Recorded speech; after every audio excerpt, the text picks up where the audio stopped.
Hello everybody, welcome back to Dominions 5. We are playing as MA Man. This is turn 30-something, 38. So last turn we lost our army, and he says we are a bit overconfident. Yeah, I didn't read that properly. Let's look at the little fights that were left. This was me taking the one province from Satis, because he's running for his life because Scalaria is killing him. Speaking of which, Scalaria is killing him. Yeah, he just does not... Well, first of all, Scalaria's Skeleспam is bigger than his Skeleспam, and the chaff is nowhere near the same. Plus, he's got a bunch of trampling elephants.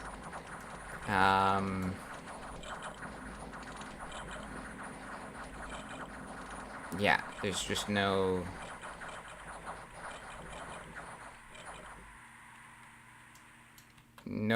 contest here at all. He loses a bit of the long dead, but he's making, like, these cost him basically nothing. And so he kills... I don't think Satis has a real army left at this point. Oh,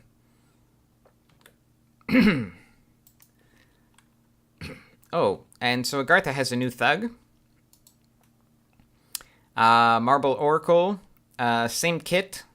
Although this one is not. This one is only air quotes sacred. In other words, it can't bless itself with quickness or with whatever other garbage the other thug was blessing itself with.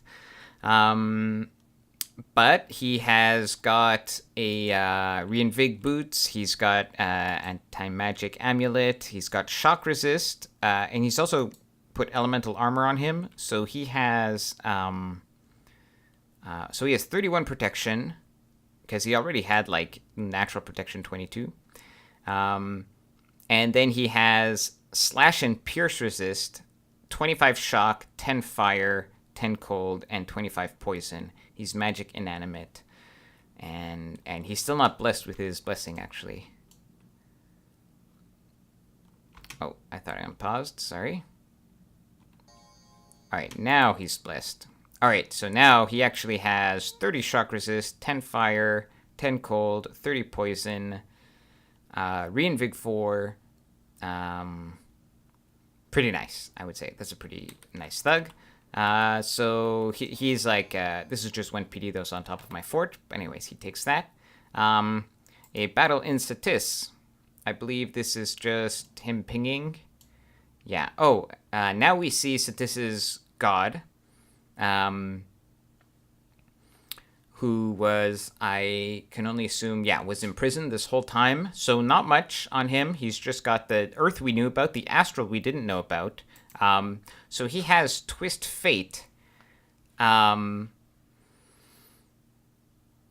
which the first successful... This is a weird... I don't know why you would take this as Satis. I don't know if he had like a special...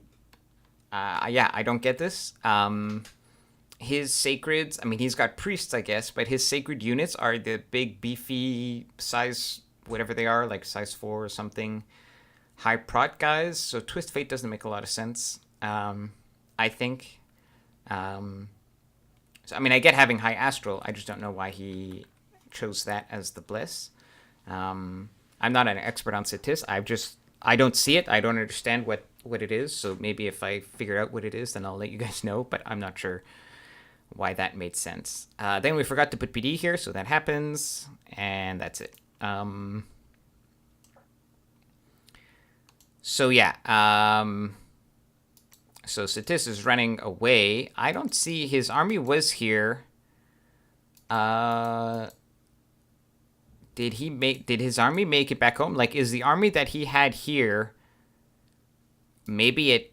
No, I had a guy here. I would have seen it if there was a battle. I don't know if we already saw this army get killed or if it's not killed yet. I'm not sure. But as you can tell, Satis is about to die.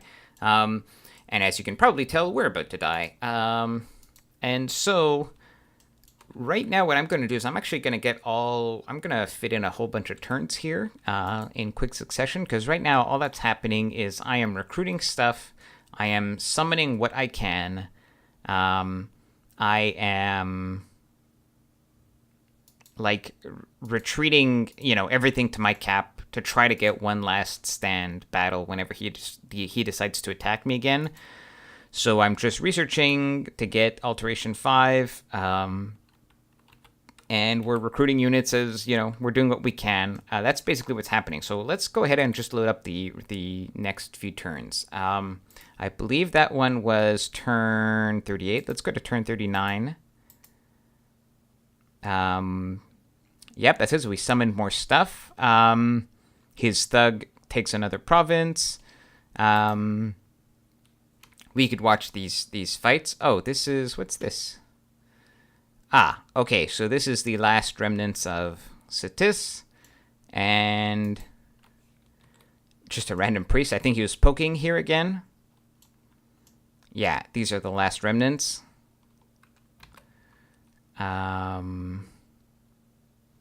Then he takes the siege. This is the fort that on the border between me and Cetis. So Scalera takes that. Agartha takes more of my land. Yeah, not much else to see here. So yeah, we just saw the poke over here.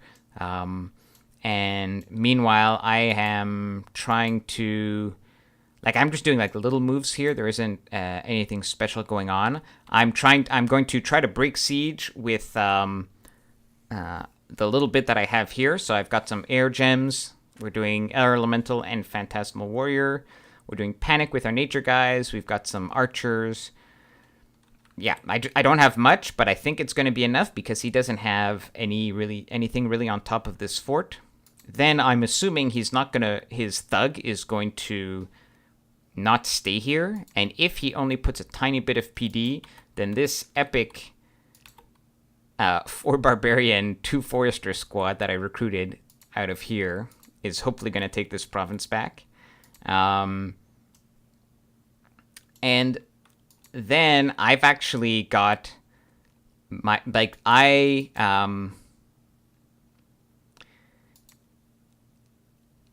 at this point here, let me show you what we have here in terms of an army. So we've got a half-decent amount of chaff, mainly these vine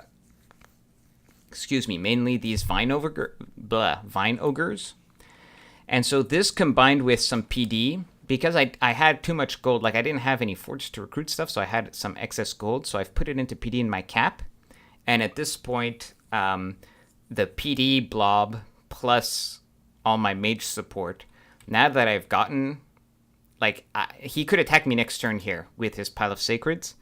And so in anticipation of that, I'm patrolling outside my fort. And so the script is basically the same as before, except we're now making real elementals. We're doing rain earlier. We've got air elementals here. We're doing Curse of Stones and Howl. And that's basically it. So we've upgraded our script to include some of the Conjuration 5 stuff. That's basically the only thing that's changed. In case he attacks us next turn is all that's happening. All right, and so let's load that up. Continue. Oh, jeez, I already forgot. Was it 39? No, it was 40. Sorry, guys. All right, turn 40. All right, let's look at these. So this is my Barbarian hit squad, and sure enough, he only put 1 PD. So go Barbarians. Chop chop. Nice. Then this was me breaking siege. We're breaking siege against, he's got a little chunk of dudes. These are just Pale One soldiers. They got some hit points and pretty average stats. Plus some Agarthan infantry, and versus a bunch of longbowmen. And, I guess I got some foresters in here too. But I have Swarm and 2 elementals. So let's fast forward this a bit. So the elementals are kind of nice because they're ethereal. And so they kind of distract and kill a lot of these guys. Just a moment.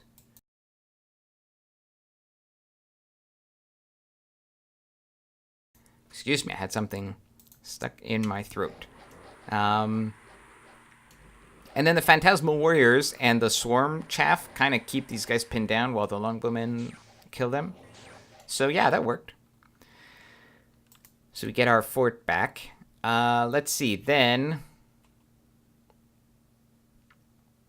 Oh, I think this is just an assassin. Yeah, maybe he just got patrolled. Okay, then a battle at man. Except it's just a scout. So yeah, so he's just pinging me. And then his thug takes another province. Then Scaleria is taking the other fort. This is the rich province. Agartha is continuing to take the rest of my land with these little strike teams.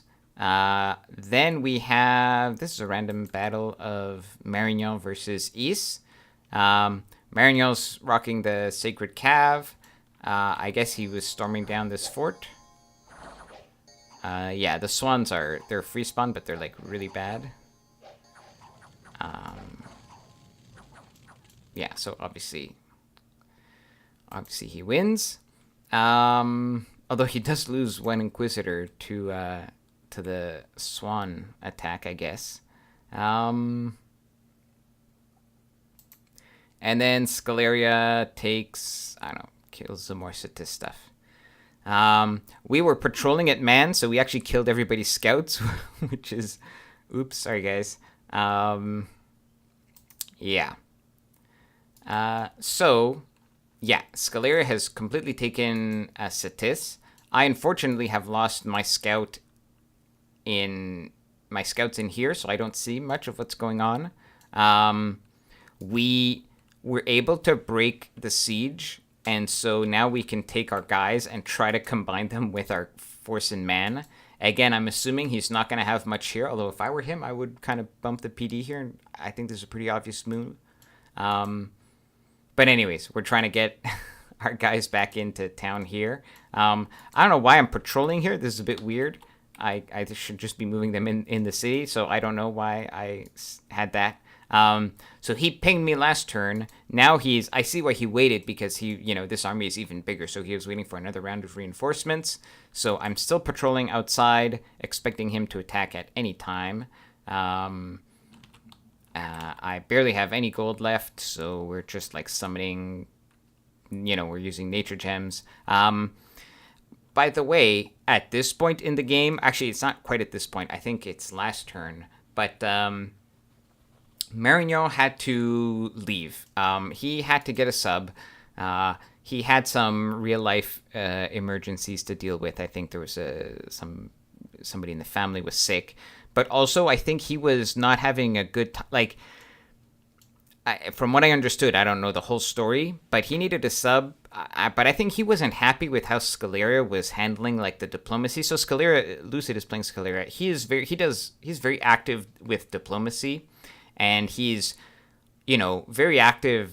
And what I mean by that is, he's saying a lot of things. You shouldn't always necessarily trust what he's saying, and I don't mean this in a bad way. Like, that's a smart way to do diplomacy, right? Like, I'm not at all attacking his character. I just think he's playing Dominions 5 multiplayer very well, right? So he's very active in terms of trying to get what he wants through diplomacy, these complicated, like, oh, he'll attack them, trying to, he's not, and when I say he, it's all players do this in Dominions 5, right? You're trying to sort of either misrepresent how strong you are to seem weaker or stronger, depending on what you need, right? And sort of mislead other people into getting them to do what you want, right? Now, that's one way to do it. I actually usually play it the other way. I tend to play much more straight up front and really honest, and sort of giving people a lot of information. And both, but not always. I think there are advantages to both ways of conducting diplomacy, and I think that and my feeling is that Marignon is like didn't really expect there to be such intense diplomacy in this game. Um, for me, the diplomacy was really intense when we were trying to get East off our back, and after that, I was trying to get something going to help me against Agartha, but I was just not successful. Um, Scaleria ended up going against the Tis, but I couldn't get Marignon or Abyssia to budge, which was really frustrating for me. And I think Marignon got got frustrated by trying to deal with Scaleria, but he also had other like real life issues I think to deal with. So I hope things are okay with him. Anyways, so this turn kind of there was a big slowdown for a few days here as we were trying to get a sub for Marignon. But that is the time. Like Marignon was my only hope in the last 3-4 turns, right? The only way I was ever going to get out of this was if Agartha got attacked from behind, and then he had to turn around. At this point, I know that my days are numbered. Yeah, let's load up the next turn. I've already forgotten what turn I just showed you guys. So hilariously, we're probably going to load up the same one. Oh, no, I think this is a new turn. He takes a province. I take this little province. He takes that province. He takes this province. We get a gold random event. Sure. So there's nothing happening really during these turns, right? He moves his... He's still not attacking me, right? Which is like he's just delaying this. Anyways, this gives me the opportunity to combine my two armies, although this isn't much of an army. I don't think he's not been doing a very good job of putting like enough PD in these provinces. So I figure, why don't I just go steal this province with like a few foresters? And because his big army is here, like I don't know what he's doing, but I'm like, screw this. I'm just going to research for a bit and try to get, because I see here that I can get alteration, and maybe I can sneak in some evocation before we have the next fight. Like if he wants to give me time, I might as well stop wasting it and just research. Now this does mean that I concede like all the PD that I had, but at this point, fighting inside my castle walls is going to be more effective than the 23 PD, than having an extra of these guys. Because in the 20 PDs, I still don't even have longbowmen. It's just like this chaff, so it's not that important. Let's load up the next one. 42. Apparently this is an empty folder, which brings us to 43. Oh, okay. Well, I don't know if we missed a turn, but I don't think it matters much. He breaches the fort, and so he attacks me here, but this is just my PD. So this is basically what he's attacking with. And he's breached the fort, so I know that next turn is going to be the big battle. And we have time for it, actually. So, actually, no. We'll do a different episode. So anyway, so this is his final army. And I've killed like this size of an army before. Although now he has a few more Magma Children and a few more Sacreds. Notice, by the way, at this point that he's got like a nice chunk of Sacreds in the back surrounding all of his dudes. So he's well aware of my antics with the flying commanders trying to attack rear. So he's ready for that. So kudos to him for adapting.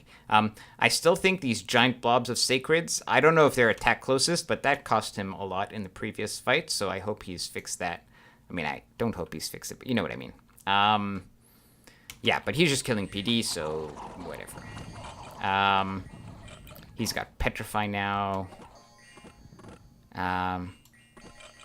Oh, I should, let me just see if, let's see that again. Does he cast, let me look at his guys. Yeah, so he's got 4 Earth Gems here, 5 Earth Gems here, a few gems here. So he's got a bunch of gems at this point. And so what I'm concerned about is he going to cast Earthquake? So let's...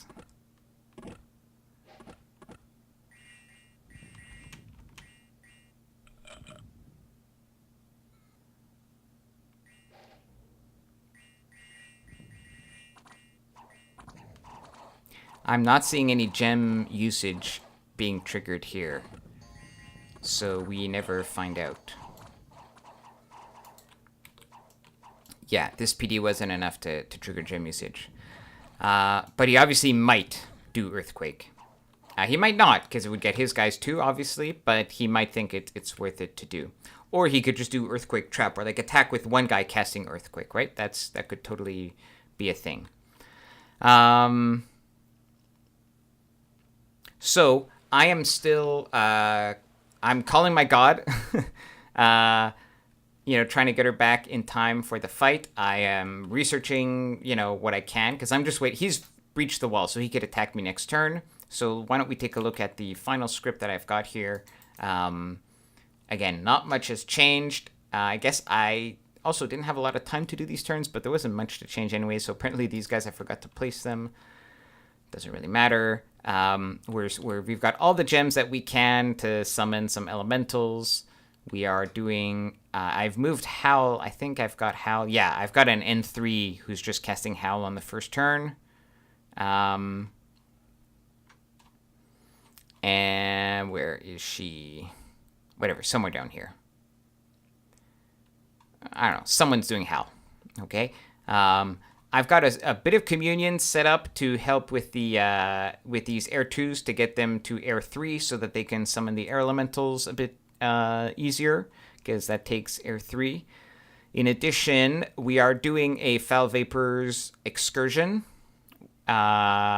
with just with... Oh no, those guys are out here for the Foul Vapors, and the idea is just to trigger gem usage on his guys, and hopefully take out a few guys. Foul Vapors, his army is almost all Magma Children and Sacreds, so it's not going to do much. It's mainly just to trigger the gem usage. Yeah, that's basically what we're trying to do, knowing that we're going to be attacked any moment.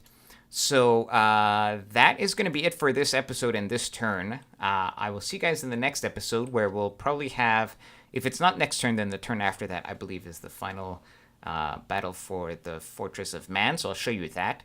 And then after that, we'll do 1 or 2 episodes just kind of analyzing the game as a whole. So that's it for now. Thank you guys for watching. See you in a bit. Take care.